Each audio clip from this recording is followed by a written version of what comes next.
really know what the hell is going on in the world. And to be honest, I don't think many of the world leaders do either. There's a lot to cover in this video. The Boy Scouts of America have changed their name to be more inclusive. Yeah, that's actually not a surprise. It's 2024. It's about time that happens, said nobody ever.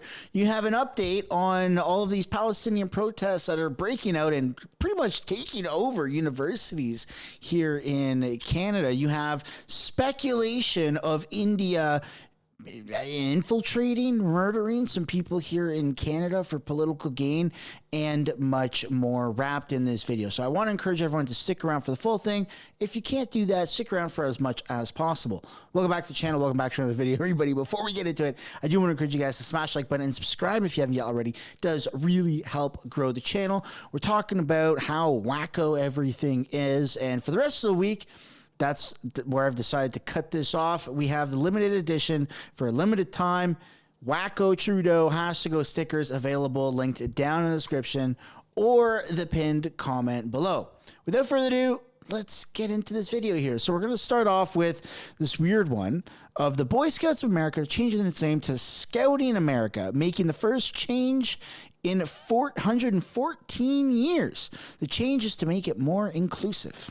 Sends this really strong message to everyone in America that they can come to this program, they can bring their authentic self, they can be who they are, right, and they will be welcomed here. The argument that I make with the people that say, well, I always like Boy Scouts of America or BSA, why do we have to change? Go, membership is at historic lows, right?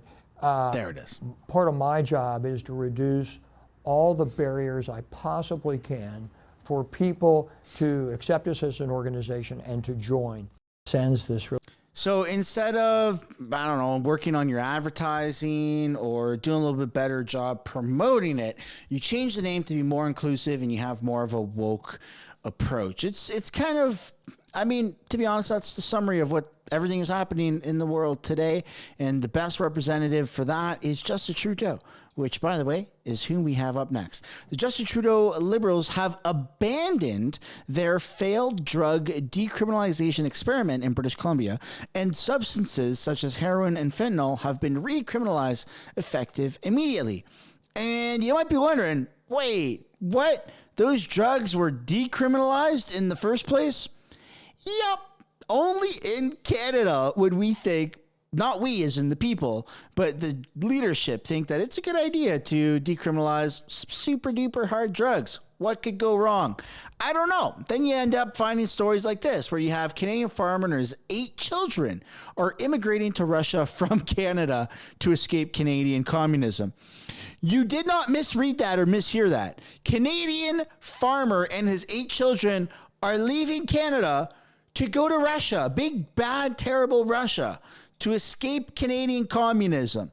That sometimes, when I first read that, that went over my head and I was like, oh, Russians are coming to Canada. Nope, it's the other way around. Well, Canada's not the same country it used to be, and we didn't feel safe for our children there in the future anymore. There's a lot of left-wing ideology, LGBTQ, trans, just a lot of things that we don't agree with that they teach there now, and we wanted to get away from that for our children. Also for economic reasons, for farming, better opportunities, we felt Russia was best. Russia also has the strength to stand up against Western pressures, and yeah, I think it'll stand on its own and it'll keep that stuff away for many, many, many years. Other countries are under the Western influence and wouldn't be able to stand up against it, I don't think. So, why Nizhny Novgorod? It looks a lot like where we're from. It's got a similar climate, lots of land, lots of opportunities, and the government is interested, or tells us that they are very interested in working with Western farmers and helping us to get established here. Right. So notice how he didn't start off with it's better for farmers. Started off with the whole woke ideology and the plague that is spreading across Canada. Yeah, no, that's a very interesting story that conveniently won't ever hit mainstream media. That's right. They want to discredit anything like that and deem it as just some online, dungy, grungy, conspiracy video. That's just not the truth anymore, buddy boys. Not everything that hits mainstream media. Mainstream media isn't the benchmark for what's real or what isn't. In fact, it's pretty much the opposite, which is why you don't see shit like this on mainstream media. Canada Costco prices are insane. Justin Trudeau has ruined Canada with his policies. Yet another testimony as to our inflationary deficit spending that has put us in this position. That Costco edition. What the fuck? $40, $75 for steaks. What the fuck? Ew. What the fuck? What the fuck? These used to be cheap. 66? What the fuck? $15 for cotton candy grapes. What the fuck? $7 for blackberries. What the fuck? $11 for rotten corn. What the fuck? $17 for this. What the fuck? $13 for plums. What the fuck? $11 for 6 avocados. What the fuck? $45 for 4 kilograms of chicken. Oh my God! Mix of hot dogs, $22. That's still $7.30 per package. What the fuck? I swear these go up every time I come here. We get these for school lunches, and my kids love them. $18 for 12 sucks. $16 for a watermelon. What the fuck? $16 for a watermelon! Remember when pop was like $9.99, and then it went up to $11.99, and now it's $15.69? What the fuck? $12.49 for 2 of these. I swear these are cheaper at Walmart. Same price at Walmart. Maple syrup. Oh my God. That's just kind of the state of Canada right now. Everything you buy, every time you swipe your credit card, every time you swipe your debit card, every time you pay and do a transaction in Canada, what the fuck? That's pretty much the only words that are the most of the words that come out of Canadians' mouths from my understanding. But please let me know down in the comments if you also agree that grocery prices are at the WTF level. Speaking of WTF, we have Chrystia Freeland, who's got some notes written on her hand during question period. This is Canada Proud found this one out here. Kind of weird. No one has really been able to find what this says, but I'd like to encourage anyone, if they know what that is, please let me know down in the comments, or let me know what your best guess is. So far, you have reminder, the meth is up your ass. That's all right. I will not twitch. I will not twitch. I will not twitch. That one's really good. Don't smoke crack until after the press conference. That's all right. Repeat, let me be clear until they stop asking questions. That is a good one. And then call clause 16666666. That's absolutely awesome and pretty funny. But let me know down below what you guys think was written on her hand if you weren't able to actually make out what it said. Now we're going to be taking a look at these these protests that are encampments, sort of. These Palestinian encampments I can't help myself. These Palestinian protest gatherings that have confiscated university campuses across Canada. There's no other way of wording it. This is by Karima Rules on X. Protesters carts firewoods into People's Circle of Palestine encampment at the University of Toronto. This is ceremonial fire that burns throughout the day. Yeah, kind of crazy.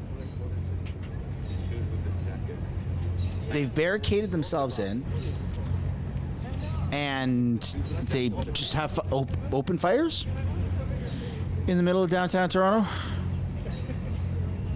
I don't know, that seems kind of weird. You're allowed to do that. And conveniently, they've all blocked their faces. This is not old footage. You don't need to wear a mask for the coof. No, this is because they want to protect their identity.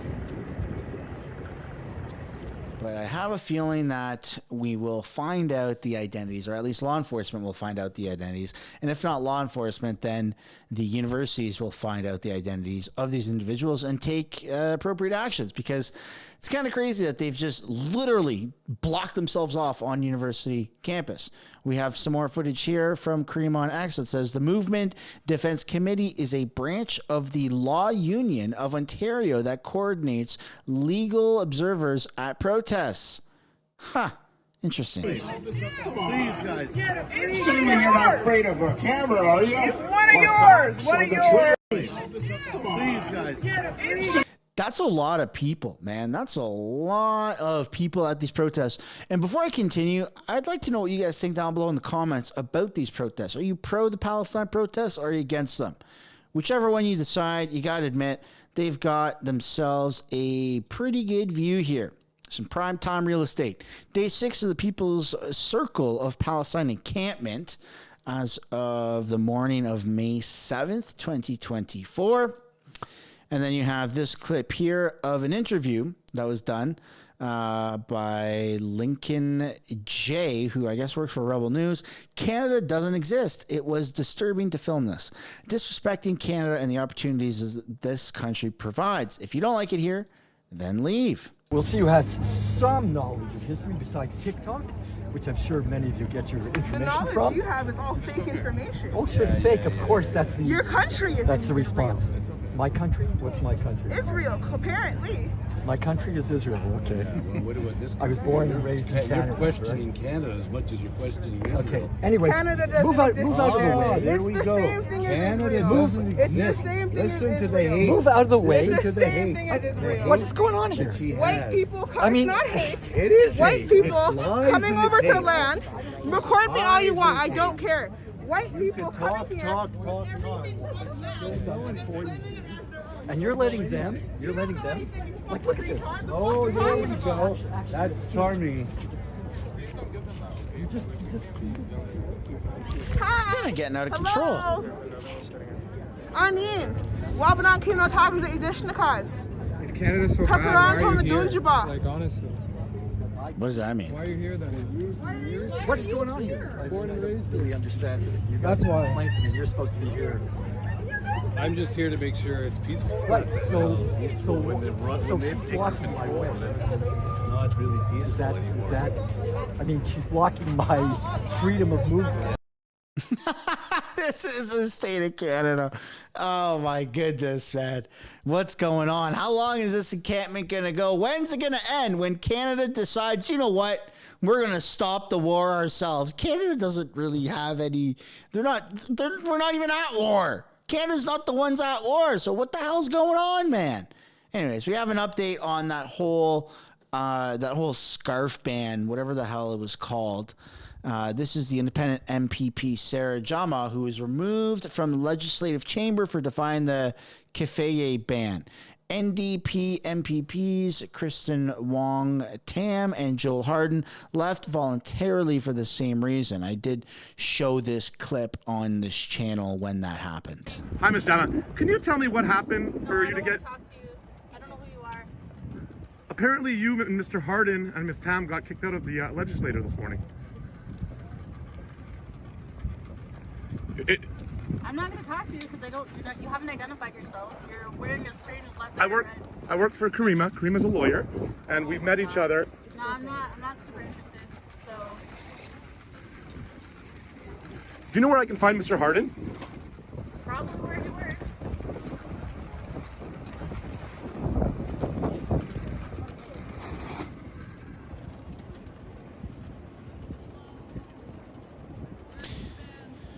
Yeah.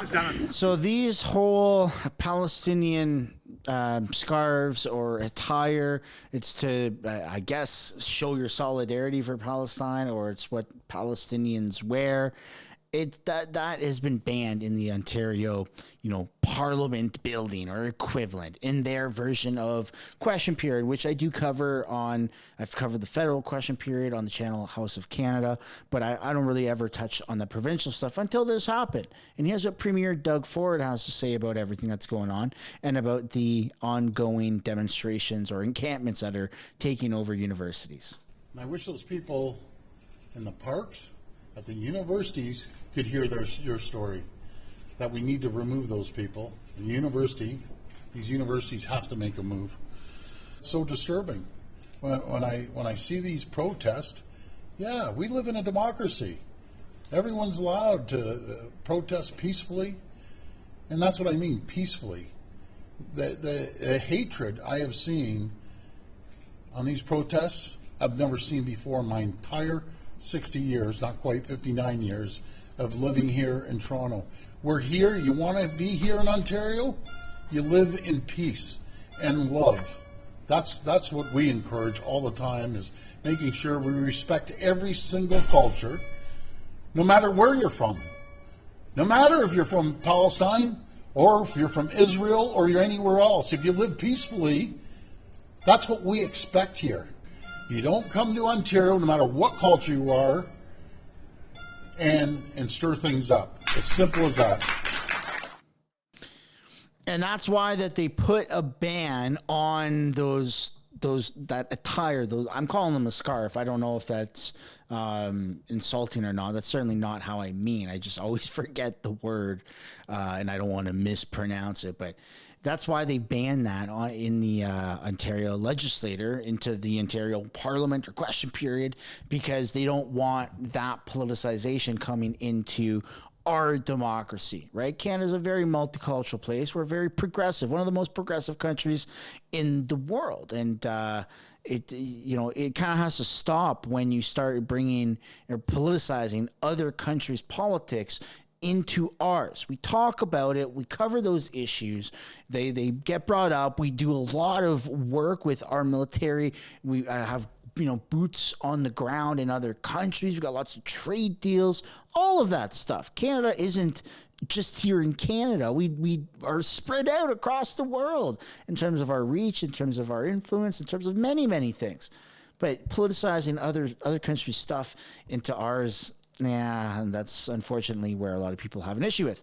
Speaking of other countries, we have this news story here. Foreign Affairs Minister Mélanie Joly, also known, apparently, rumor has it, as Justin Trudeau's mistress, accuses India of conspiracy to commit murder by saying the death of Hardeep Singh Nijjar was a plot by Indian agents. Is Mélanie Joly spreading conspiracy theories in an attempt to cover up her government's corruption and incompetence? Dun, dun, dun. We're not going to play this clip here. We're actually going to play it from CPAC because it's a little bit louder. Here we go.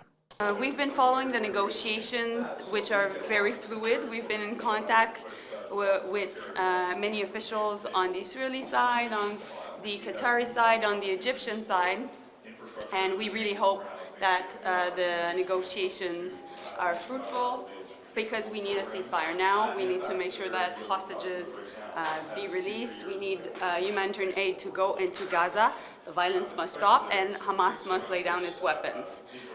When it comes to Rafah, our position has been clear since the beginning. The situation in Gaza is catastrophic, and the people that are in Rafah, for the vast majority, have already been displaced. And so they have nowhere else to go. An invasion of Rafah, which would endanger the lives of women and children and innocent civilians, is completely unacceptable, and Canada continues to put pressure on the Israeli officials and government, and also working with our allies. Yeah, there we go again. It's India's fault, India's fault, India's fault. I'm sure India News will pick this up, and you're going to want to stay tuned and subscribe to this channel for an update, because every time the Canadian government pokes at India for whatever reason, they clap back, and it is way more impactful than anything the Canadian government or Canadian press has ever thrown at them. And speaking of impactful, we're going to take a look at one of the most incompetent, or I guess irrelevant, Liberal MPs, Mark Gerritsen, who is responding to a video, but we're going to take a look at his response first. He says, "I'm not concerned with telling you to do anything. I'm concerned with what you and Pierre Poilievre will tell my daughter what she can do with her body. Given what has happened in the United States, your lack of clearly articulating the conservative position is alarming." And this comes in light for Michelle, who is a conservative MP, who says, the Liberals are tanking when they bring this up. And I believe this is about the abortion topic. Here we go. On Friday, the member from Lanark Frontenac Kingston specifically said it will only be, he said, a common sense conservative government would use a notwithstanding clause only on matters of criminal justice. Well, performing an abortion back in the 90s was considered a crime. Can this member, listen, she can very, very, very easily put my concern to rest by answering this question. Can this member categorically say that a future conservative government would absolutely protect a woman's right to choose and not use the notwithstanding clause on a matter such as that? Speaker, what a question coming from a man. You know, Mr. Speaker, I would love him to tell me what to do with my uterus, because it's great. Let me tell you, through you, Mr. Chair, you will never tell me what to do with my body. And I will tell you this. You know the Liberals are losing real bad when they bring up abortion. We will never bring this up. And to that member opposite, if you're going to get up and talk about my reproductive rights, you better put a woman up and stop mansplaining to me. You can't. There you go. That's something that I try not to talk about too much because, again, I am a man, and I know there are some men out there that have strong, firm beliefs in abortion, and I'm not here to say that I do have a strong belief or that I don't have a strong belief. I think that this should be a debate for women. I think that women, it's their body. I think that women should be debating this issue, and that it's awesome that it's a conservative woman who's going up against a liberal man. It's ironic, isn't it? Two women fighting. Sorry, a woman and a feminine man fighting for what is right for women. And finally, we're going to end off this video by Jagmeet Singh, who a few days ago threatened Pierre Poilievre. You have 48 hours to do this thing, says Jagmeet. Well, now he's saying the deadline has passed, Pierre Poilievre. You continue to block free access to birth control for Canadians. But that is not all. He's also blocking free life-saving diabetes medications. Here's what happens next. We're going to force another vote, defeat him, and get the NDP Pharmacare plan moving throughout Parliament, and we will be the next Prime Minister of Canada, or something along the lines. Jagmeet Singh is under the firm belief that he's going to win the next federal election. He firmly believes that he can somehow manage to jump past the Liberals and past the Conservatives and gain power. And I don't think it's going to happen. I think people are waking up. I don't think Trudeau stands a chance in hell. I don't think Jagmeet stands a chance in hell. I think that too many Canadians are aware of what's going on. And, you know, between now and the next scheduled federal election, this is a tricky thing because you have, you know, mainstream media that's come out with their panelists, and they've said, well, that's a lot of runway for error. A lot of people, a lot of professionals, whatever that even means these days, seem to think that Pierre Poilievre has peaked and that he can only go down in popularity from here. But as we end this video, ladies and gentlemen, and I suppose everyone in between, I'd like to know what you guys think. Do you think that Pierre has peaked, or do you think that he still has room to climb and climb and climb? Looking forward to reading those comments once the video is live. That's where we're ending this video, folks. On your way out, I would like highly to encourage you guys to smash the like button, subscribe if you haven't yet already, and I will see you all in the next one. Bye for now.